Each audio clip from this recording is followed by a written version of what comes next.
CFC Nepal stands for Craniofacial Center Nepal. This charity was set up about 7 years ago with a mission to help those children born with craniofacial deformities. By that, what we mean are things like, cleft lip, cleft palate, so really severe facial deformities. What comes in your mind when you hear the CFC Nepal? The image that I get is people coming with a problem, an expectation and hope, and then leaving with their lives changed. Getting that hope fulfilled. Mama. Okay, it's a ma sound. Mo. Yeah, not mo, it's a ma. How would you describe Nepali traffic in one word? Crazy. Welcome to another exciting episode of Working in Nepal, an NGO's perspective. Today we have an amazing guest. He is all the way from UK. He is a consultant hailing and representing UK. Actually, he is here to represent CFC, an organization working in Nepal for the physical deformities, especially the facial one. So let us welcome to our distinguished yet I would say a valued guest, Mr. Vishal Dhokia. Welcome to the show, Vishal. Thank you, Robin. Hi. Hi, hello. So when did you come to Nepal? So I came to Nepal just over a week last Friday. Okay. Is it your first time? It is, yes. So how has been the experience so far? It's been amazing. I mean, it's been a bit of a culture shock, particularly in Janakpur, where I did the work with CFC Nepal.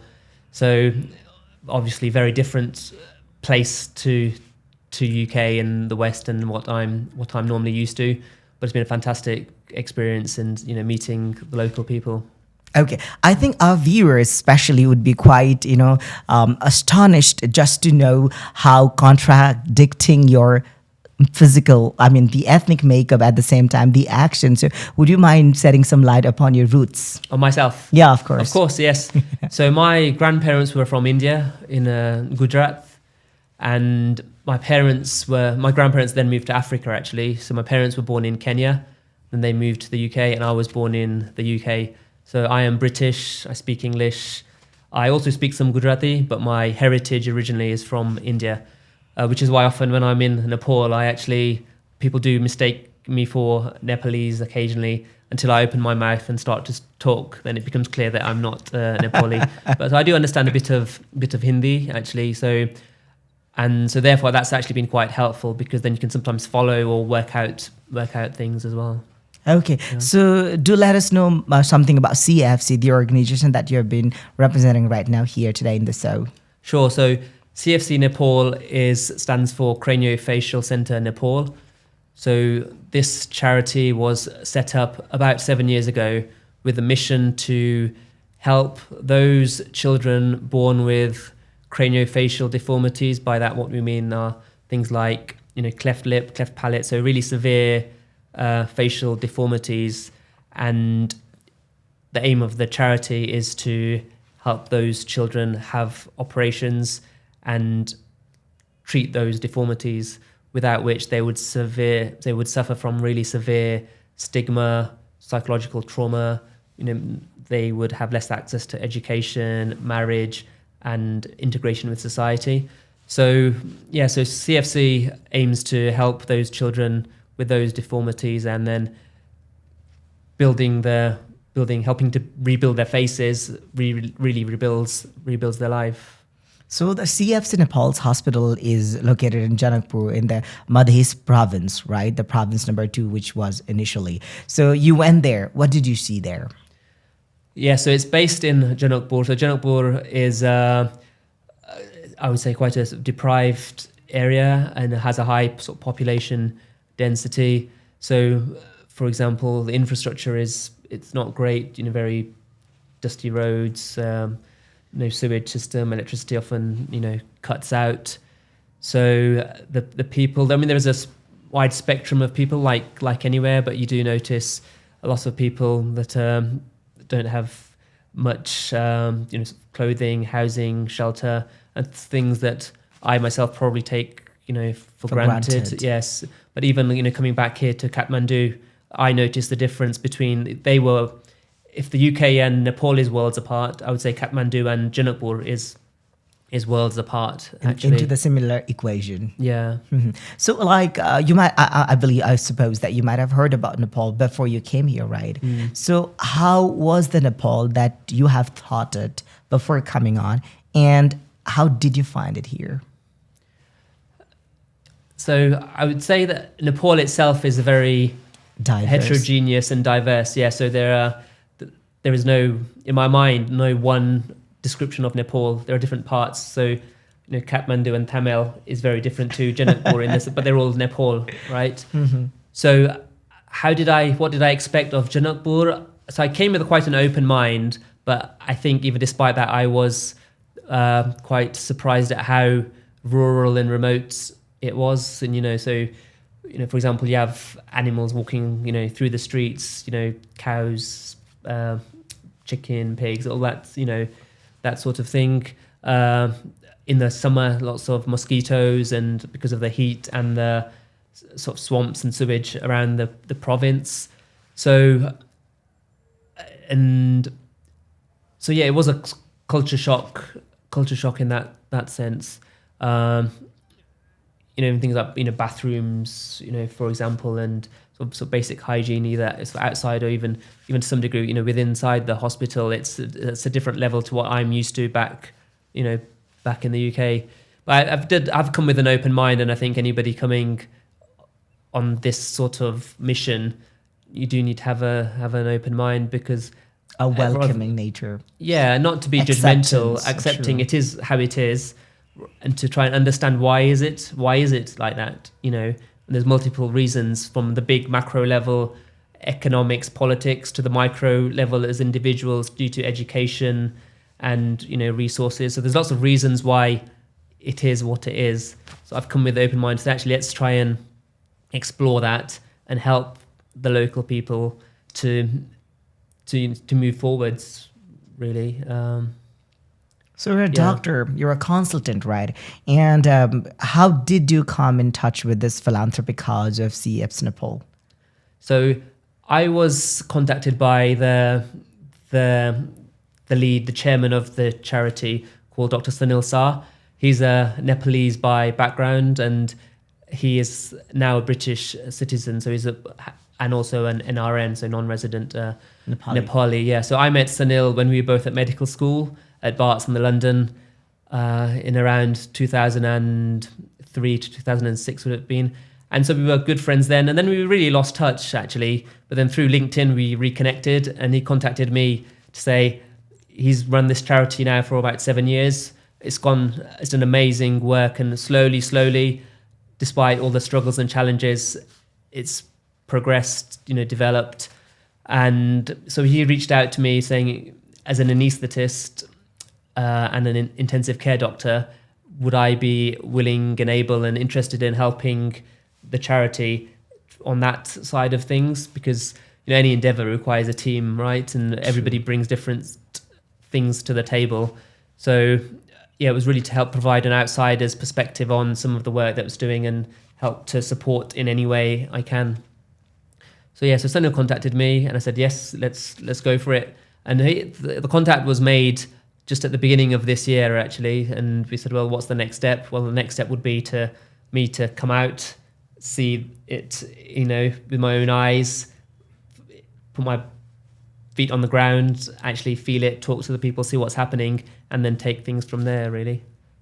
Okay, so now what really motivated you to, bring something into the table, according to your word, within the team? I mean, of course, Sunil was in the need of I would say, a very dependent soldier, or at least a team member that can really contribute something there. But in your part, there must be some reason, I believe, that really might have, motivated you to contribute something, if not too much to say into that regard. So what was the turning point? Is there something, or what is the cause?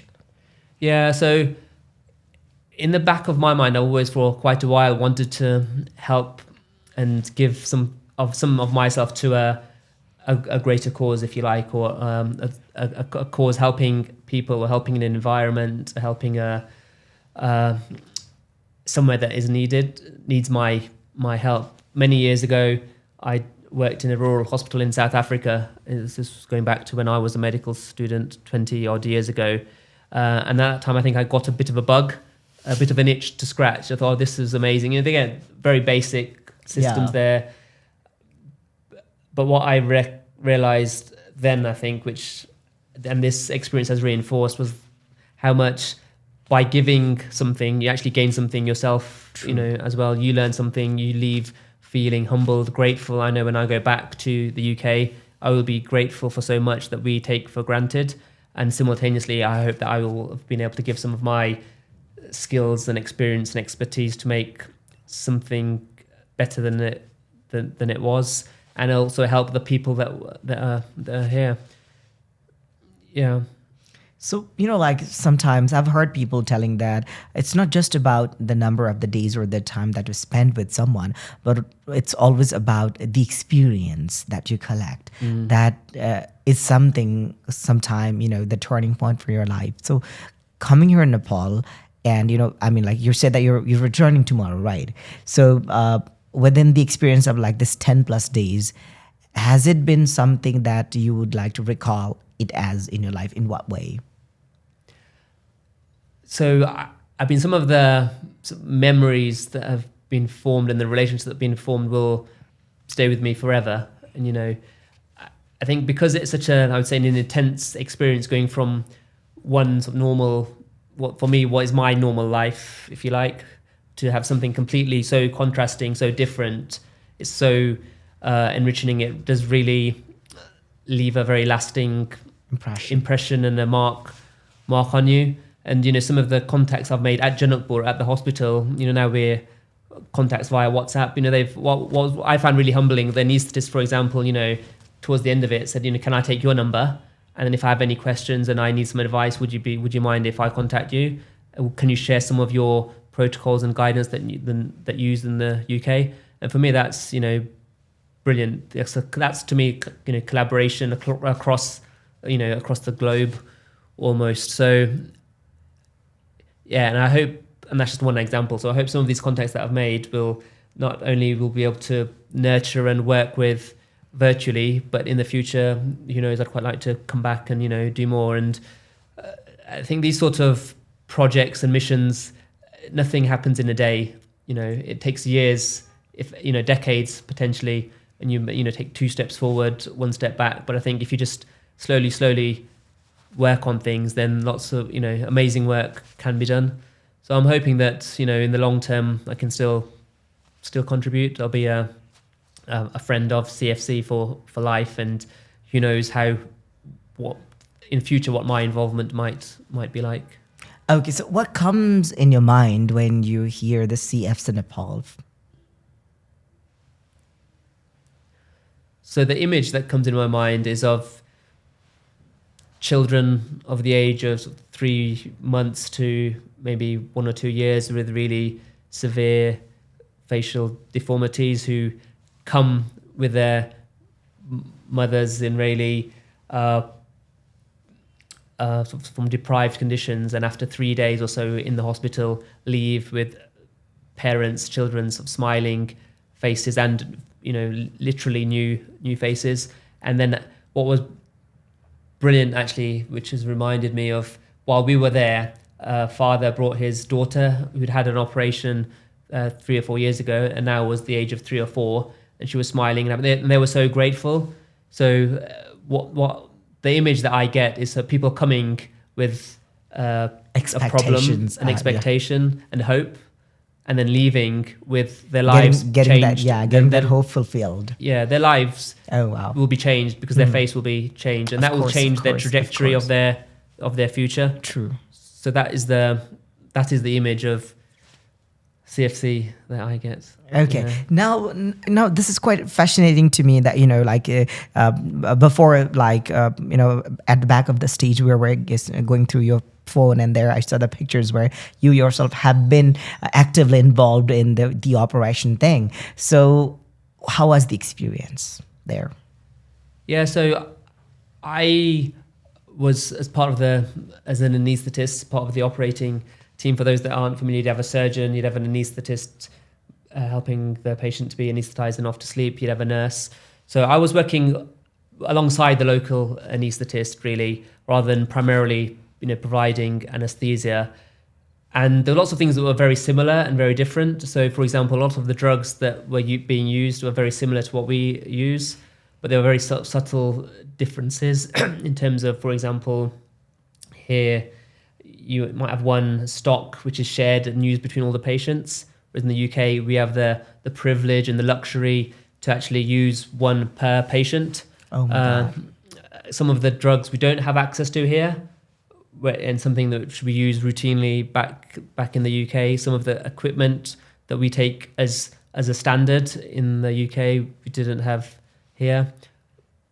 Yet some of the machines and things are very advanced. And for example, the anaesthetic machine that I was using in Janakpur, or we were using in Janakpur, was the very same one that we have used in the UK 3 or 4 years ago. So not too dissimilar. So it's very... Well, my question to you is that, like, let's talk about the things that were not available there in the hospital of CFC back in Janakpur in comparison to UK hospital. So is it because it's not available here in Nepal, or is it because it is still available, yet the CFC as an organization couldn't afford to bring that and couldn't provide that considering the lack of fund? More the latter, I would say. And my experience of Nepal is that you could probably get anything you wanted to if the funds were available, right? So the drugs and the equipment and the physical kit is available. However, not only is what I'm referring to not available in the Janakpur CFC hospital, it's also not available in the other local hospitals. Having spoken to the anaesthetists that work in other hospitals, there's not a problem that's isolated to CFC Nepal hospital. It's a problem for the province, I would say. So the difficulties with funding and resource, go deep, I would say. Yeah. So what other, of course, through you, we can really see, and even it was clearly mentioned in the website of CFC as well, what degree, to what extent that the philanthropic activity CFC Nepal is doing on there. But at the same time, why do you think that people need to know about this thing, the CFC, its cause, the organization as a whole? Why do you think it's very important to Nepali society especially? So I would say facial deformities carry a significant amount of burden. So what I mean by that is approximately 1 in 500 children are born with congenital, deformities. So, and without helping those people, they will carry a lot of difficulty for the rest of their lives and society itself. Ultimately, the aim for the centre is to develop into not just providing that service, but also for other facial deformities, potentially even plastic surgery, burns. Burns is a big problem from what I gather in the region. So the reason it's important for sort of CFC Nepal to develop and progress is that it meets a massive gap in need. And if that need isn't met, the consequences for the local community is massive. Having said that, there are lots of areas that need, addressing, whether there'll be other conditions, there'll be education, some infrastructure. So, what does one tackle? It's very difficult. I guess from my side of things as a doctor, I'm not an expert in education or infrastructure, but in medicine, I am an expert and have experience. So that is how I can help. Okay. Yeah. So now let's talk about people may get confused that, recently the trend of plastic surgery, the cosmetic surgery, let's say, is quite popular. And sometime talking about the facial deformities and the operation, people might be confusing these both. Whereas one is something, a luxury, or let's say the matter of preference or choice, whereas the other is a necessity or dire necessity. So how, as a doctor, you would like to let our audience know the differences and also on the basis of importance or need between these two different, like cosmetic surgery and, the facial deformity surgery? Yeah, so this is very much about the facial deformity surgery and the bare sort of necessities, really.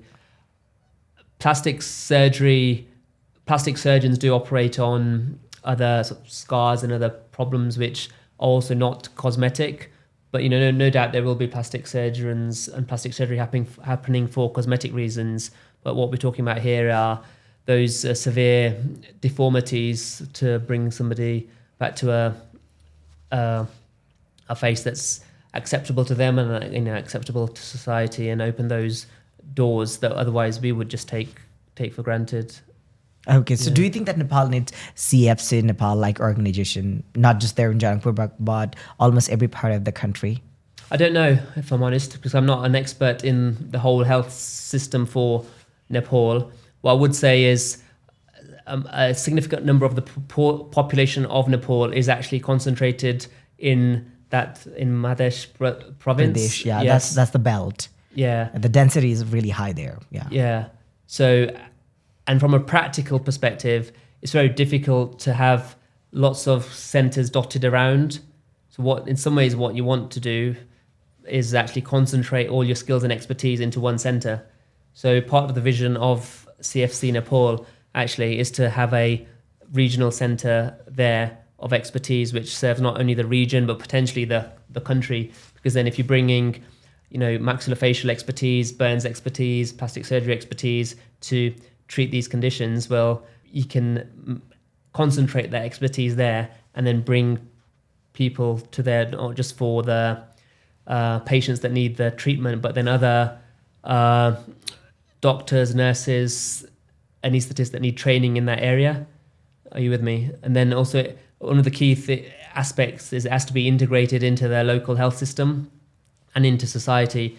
So it's not CFC, although CFC Nepal is run by Dr. Sunil Saar, who's from the UK. I've come from the UK to visit. It's always been very much about working with the locals to develop something, for the community, by the community, so that ultimately non-Nepalese can step away and it is self-sustaining and working. So a lot of work has been happening and it's ongoing behind the scenes with the government officials, for example, in the province and at a national level, working with the local hospital, the local medical school, the training. So there are lots of partners here that we're trying to collaborate with, even UNICEF as an example, because a lot of this, why do people get problems with deformities? Well, a lot of it stems from nourishment, nutrition and education.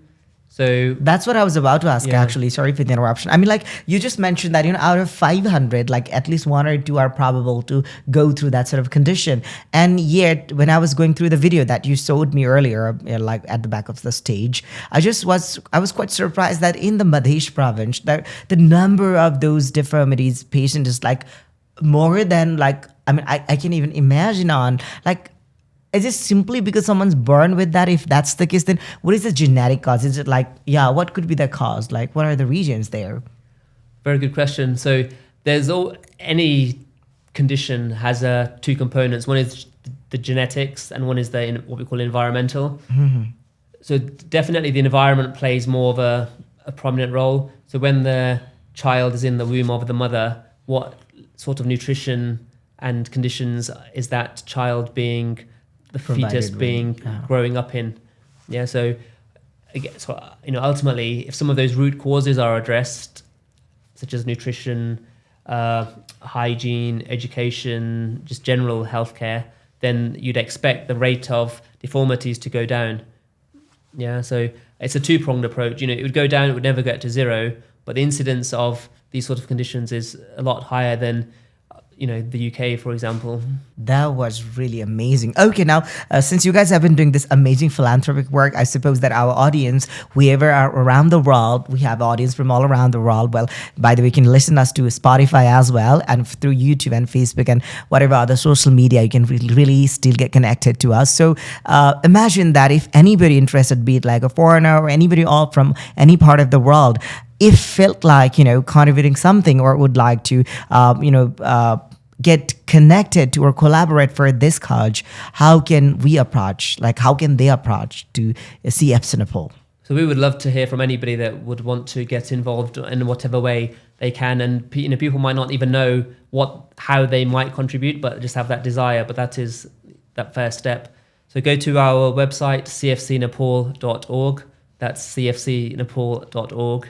and on there you'll get to know a bit more about what we're doing, and there'll be a link there to get in touch, and let's just start a conversation and then see how we can work together.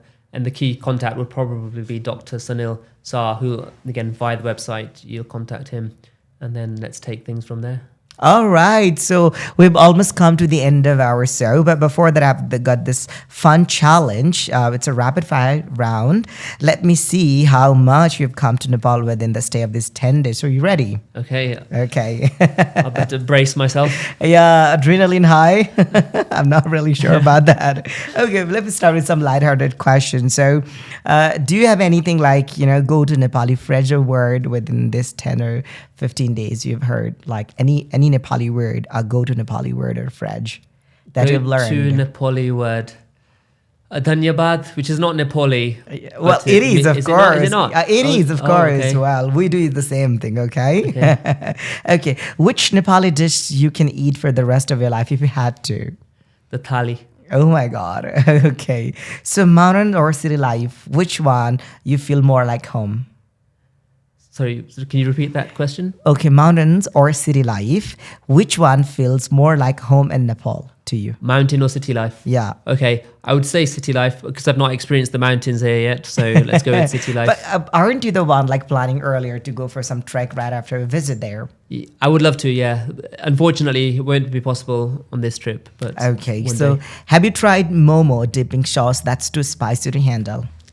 Do you even know what momo is? Yeah, so actually, just before I came up here, there's a Momo's restaurant, cafe, just under here. So I went there to try Momo's for the first time. Okay, now our Nepali audience will kill you if you say momo because it has to be mama. Mama. Mama. Okay, it's a ma sound. Momo. Yeah, not mo, it's a ma. Ma. Yeah, it's an a sound, not o sound. Mama. Yeah, mama. Let's not say Mama. mama. It's like mama is maternal uncle for sure. It's a mama, right? The dumpling, Mama. okay? Yeah. But a lot of Indians are kind of like saying it momos, and that's really offending Nepali people. Okay. I mean, like every time we hear this momos, it just hurts in here. Okay, that was nice too. I'm glad that you didn't know. Like, if you don't try momo coming up to Nepal, you didn't even know anything about Nepal at all, okay? Okay, so if you could rename one place in Nepal, what would you call it, if there was any?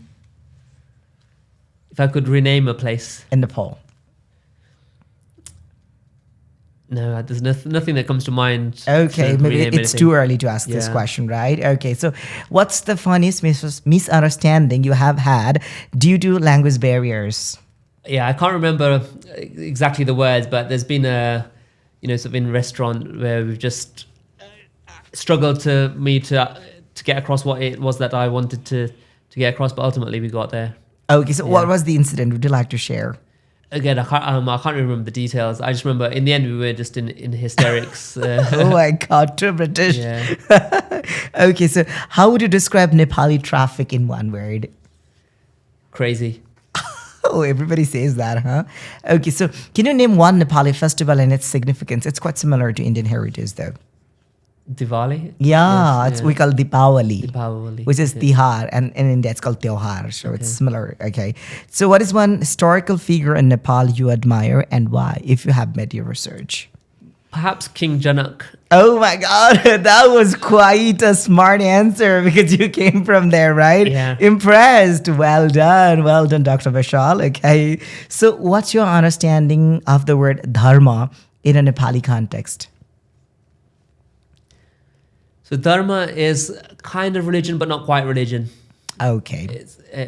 Okay, granted. Which You'd have to give me the correct answer in the end Yeah. afterwards. Okay, Yeah. sure. Which area of Nepali society do you think NGOs can make the most impact and why, according to you?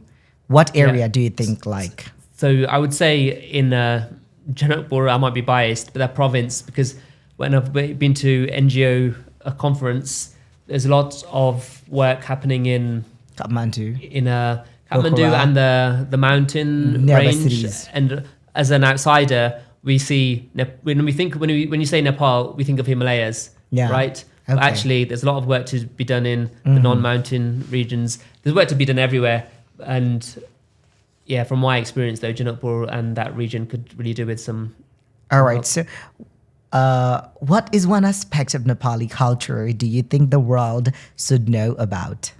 Either the thali or momos, but not pronounced as momos. It's a mama. Mama. Well, you better work on that one. Ouch, it hurts in there. I'm going to have definitely some edits over there. Okay, wow. That was a nice one, though. Now let's have some fun challenges, okay? You ready? So can Yep. you sing a line of a Nepali folk song you've heard? No. No. I have heard a bit of folk songs, kind of, in the background, but unfortunately, I'm a bad singer as it is. But I can see that. Yes, I can see that. Okay, if you have to describe Nepal in 3 emojis, what are they? 3 emojis. Yeah. Smiling face Okay. emoji. Mm-hmm. The one with the crazy face, one eye open, one eye closed, tongue ticking out, kind of going. Okay, wow. Yeah. And then the other one, maybe the one with that sort of emoji. Okay, better. I think they'd keep my picture face as there. Okay, so now, do you know there's a very famous popular saying called dal bhat power? Yes, I even have the T-shirt. Okay, I bought the T-shirt yeah, yesterday. so there comes in. Like, how would you explain the concept of dal bhat power to somebody who has never had it? So put it this way: in the 6 or 7 days I stayed in Janakpur, every evening and every lunch, I had dal bhat. And I suppose you admire it. Yes. Well, if not, that's too much to say. That is what got us through the period, because it's very sustenance type of food. It'll get you going. You can live on dal bhat. Okay, dhokla or dal bhat then. Dal bhat. Oh my God, that was very politically correct answer. I don't believe that Gujarati India would buy that answer though. Okay, so if you are a Nepali spice, which one would you be and why? Garam masala. Is that Nepali? Yes, of course it is. We do have. Yeah. Wow, not bad. So Indian of you, huh? Okay, so I think this is quite easier, but let me try this one with a British accent there. Try to pronounce the name of this place. You'll repeat after me, okay? Tamil. Tamil. Oh, not correct. Tamil. Tamil. Oh, one more try. Tamil. Tamil. Oh, okay, still there. Syangja. Sanja. Syangja. Syangja. Oh, there you go. Okay. Bhaktapur. Bhaktapur. Bhaktapur. Bhaktapur. Oh, well done. Woo, well done, Dr. Vishal. So now you're not just a doctor, but a linguist as well, huh? At least a pronunciation expert, though. Okay, so this brings us to the end of our session and also the end of our entire show for today as well. So before leaving the show, anything you would like to deliver to our audience at the end of this, so please proceed, you may. I would just say Nepal has so much to give and so much to see and so much that one can bring to Nepal. So anybody thinking of any kind of philanthropy or NGO work, charity work, there's so much happening here and it's such a vibrant place, and not only can you give, but you'll get something back in return and leave very fulfilled, I think. Okay, thank you so much for having us today in the show, and it was quite an amazing to talk to you. Thank you so much. Thank you very much. Pleasure to be here.